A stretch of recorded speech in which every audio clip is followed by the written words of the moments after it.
28 sudah ditemukan. Kalau sudah ditemukan, saya minta tolong kita baca bersama-sama. Baik. Demikian firman Tuhan 3, 2, 1 ya. Tetapi Thomas, seorang dari ke-12 murid itu, yang disebut Didimus, tidak ada bersama-sama mereka ketika Yesus datang ke situ. Maka kata murid-murid yang lain itu kepadanya, "Kami telah melihat Tuhan." Tetapi Thomas berkata kepada mereka, "Sebelum aku melihat bekas paku pada tangannya, dan sebelum aku mencucukkan jariku ke dalam bekas paku itu, dan mencucukkan tanganku ke dalam lambungnya, sekali-kali aku tidak akan percaya."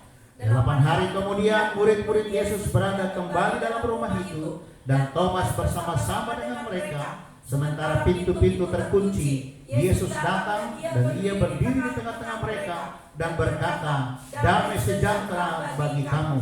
Kemudian ia berkata kepada Thomas, "Taruhlah jarimu di sini dan lihatlah tanganku. Ulurkanlah tanganmu dan cucukkan ke dalam lambungku, dan jangan engkau tidak percaya lagi, melainkan percayalah." Thomas menjawab dia, "Ya Tuhanku dan Allahku." Kata Yesus kepadanya, "Karena engkau telah melihat aku, maka engkau percaya. Berbahagialah mereka yang tidak melihat namun percaya." Nah, saudara,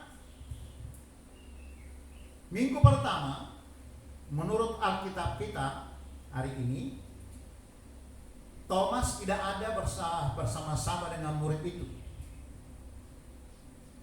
Minggu pertama ketika Yesus bangkit, ada 10 murid bersama-sama berkumpul di salah satu rumah di Galilea. Tentu apa yang mereka lakukan, menurut saya pasti mereka sedang berdoa. Sedang berdoa karena dalam posisi juga dalam keadaan ketakutan terhadap orang Yahudi yang menentang pemberitaan Injil yang disampaikan Tuhan Yesus, bahkan mereka yang membunuh Tuhan Yesus yang melilitkannya. Nah, pada ketika itu Thomas tidak ada bersama-sama mereka.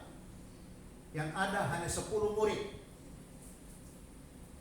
Nah, minggu pertama itu yang 10 murid ini sudah bertemu dengan Tuhan Yesus.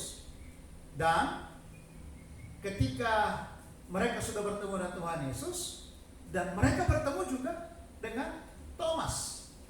Dan yang ke-10 murid ini berkata kepada Thomas menurut ayat 24, "Tetapi Thomas, seorang dari ke-12 murid itu yang disebut Didimus, tidak ada bersama-sama mereka ketika Yesus datang ke situ." Maka kata murid-murid yang lain itu kepadanya, "Kami telah melihat Tuhan." Nah, saudara, kami telah melihat Tuhan. Terus dikatakan apa? Tetapi Thomas berkata kepada mereka, "Sebelum aku melihat bekas paku pada tangannya, dan sebelum aku mencucukkan jariku ke dalam bekas paku itu, dan mencucukkan tanganku ke dalam lambungnya, sekali-kali aku tidak akan percaya."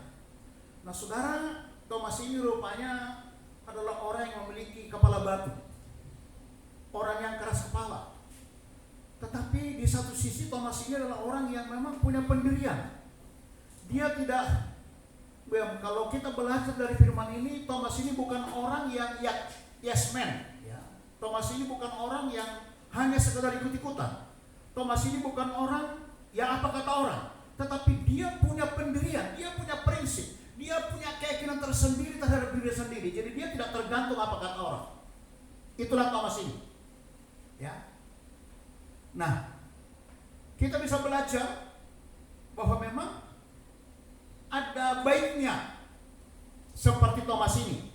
Di sisi lain ada baiknya. Apa baiknya? Saudara, kita harus percaya bahwa sampai hari ini ada banyak juga model orang Kristen, model orang di gereja itu yes man. Ya. Mengaku percaya tapi sebenarnya tidak percaya.